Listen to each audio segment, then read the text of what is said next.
اللہ کے رسول صلی اللہ علیہ وسلم نے ارشاد فرمایا، اے لوگو میں تمہارے درمیان دو چیزیں چھوڑ کر جا رہا ہوں، اگر تم ان کو مضبوطی سے پکڑے رہو گے تو تم گمراہ نہیں ہوگے۔ دو چیزیں کون سی ہیں؟ ایک تو کتاب اللہ ہے یعنی قرآن مجید، اور دوسری چیز اہل بیت اطہار ہے۔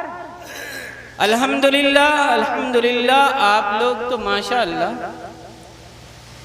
اسی اہل بیت کے گھر میں جمع ہیں، آپ تو دامن پکڑے ہوئے ہیں، بس ایک چیز اور ہے کہ اپنے سینے میں قرآن پاک بسا لیجیے۔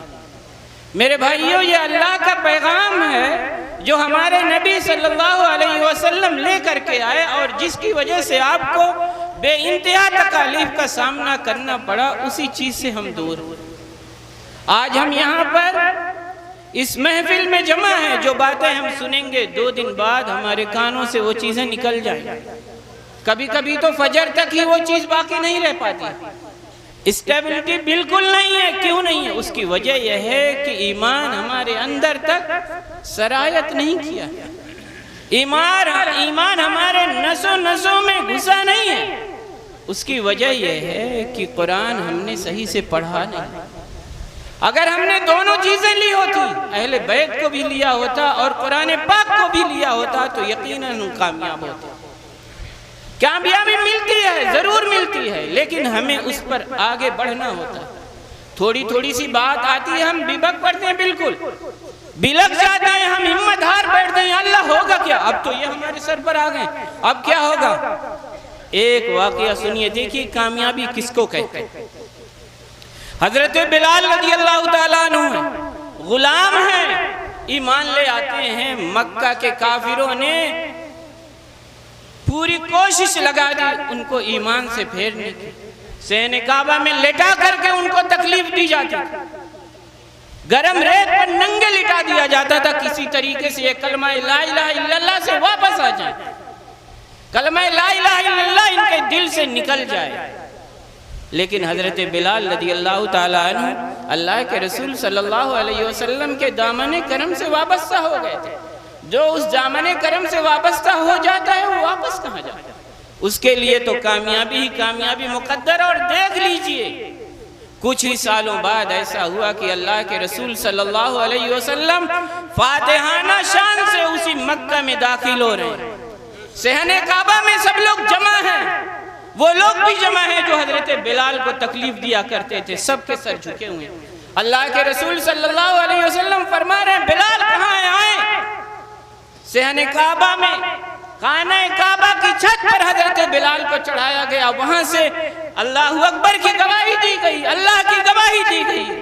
اللہ کے رسول صلی اللہ علیہ وسلم، اللہ کے رسول اس بات کی گواہی دی گئی، وہ چیز کی جس سے روکا جاتا تھا، خانہ کعبہ میں ان کو تکلیف دی جاتی تھی، آج وہی خانہ کعبہ ہے کہ جہاں پر بماگ دہر حضرت بلال حبشی رضی اللہ تعالیٰ عنہ لوگوں کو اللہ کی عبادت کے لیے بلا رہے۔ دیکھیے یہ ہوتی ہے کامیابی۔ کسی کافر نے سوچا نہیں تھا اس وقت کہ ایک وقت ایسا آئے گا کہ بلال ہم سب کے قائد بن جائیں گے اس معاملے میں۔ یقیناً اگر ہم حضرت بلال رضی اللہ تعالیٰ عنہ کے نقش قدم پر چلیں گے، جس طرح وہ رسول اکرم صلی اللہ علیہ وسلم کے دامن کرم سے وابستہ ہوئے، اسی طریقے سے اگر ہم نے بھی اپنے دلوں میں قرآن پاک کو جگہ دی اور اہل بیت اطہار کے دامن کرم سے وابستہ رہے، تو یقیناً ہمیں کامیابی ملے گی، ضرور ملے گی۔ ہوتا یہ ہے کہ ہمارے اندر توازن نہیں ہے، بغیر توازن پیدا کیے ہم کامیاب نہیں ہو سکتے۔ میرے بھائیو، کامیابی اسی میں ہے۔ دیکھیے آج دنیا پریشان ہے، ہر کوئی آتا ہے حضرت کے پاس، حضرت آج میری یہ پریشانی ہے، کوئی آتا ہے میری یہ پریشانی، یہ نہیں ہو رہا، ساری دنیا سکون کے لیے پریشان ہے۔ شاعر کہتا ہے کہ اندر جب ایک آگ لگی ہو، آنکھ کھلی ہو سوئے کو، اندر جب ایک آگ لگی ہو، آنکھ کھلی ہو سوئے کون، تن گندا تن دھل جائے، من گندا من دھوئے کون۔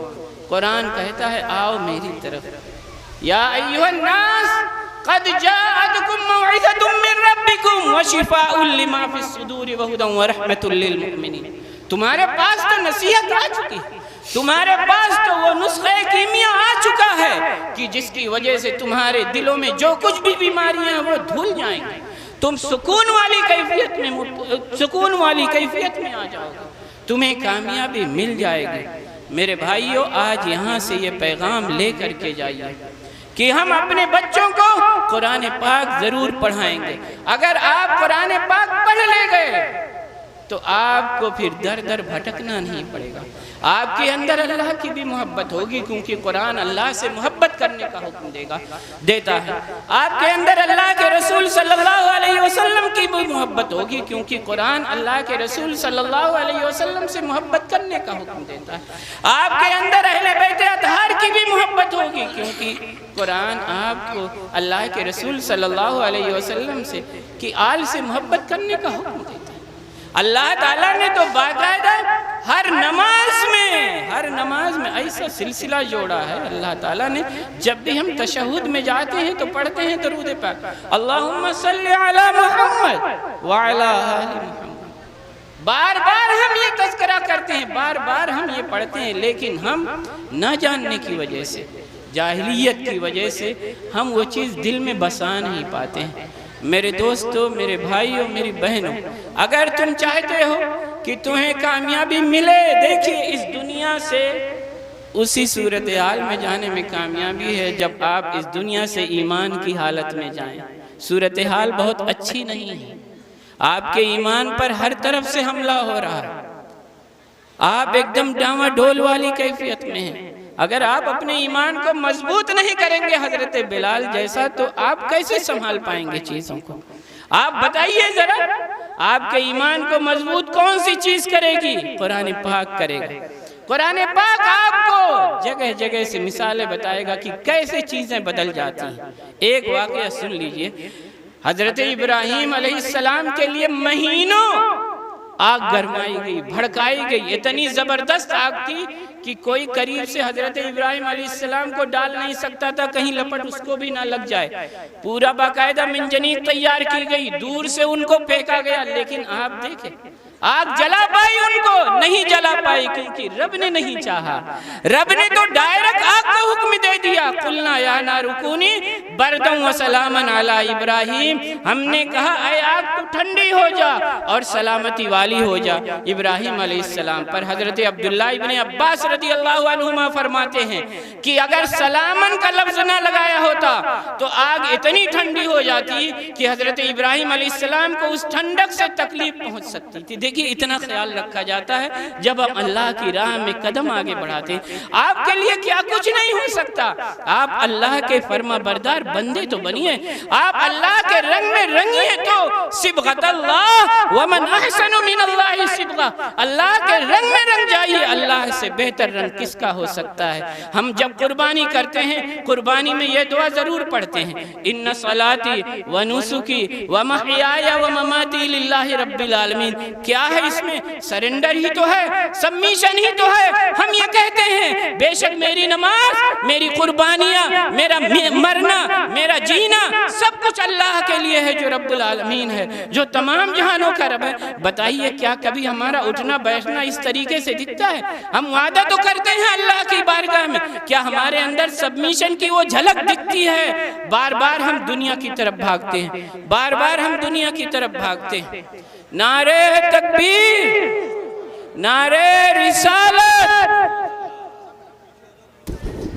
نعرہ تکبیر، نعرہ رسالت، فیضان غوث اعظم، فیضان مخدوم جنیڈا، فیضان نوشاہی، صاحب سجادہ، صاحب سجادہ، صاحب سجادہ، صاحب سجادہ، جانشین سجادہ، صاحب سجادہ، صاحب سجادہ، پیر مرشید، پیر مرشید، پیر مرشید، پیر مرشید، پیر مرشید، نعرہ تکبیر، نعرہ رسالت۔ رحمت اللہ وبرکاتہ۔ آئیے ایک بار درود پاک پڑھ لیں۔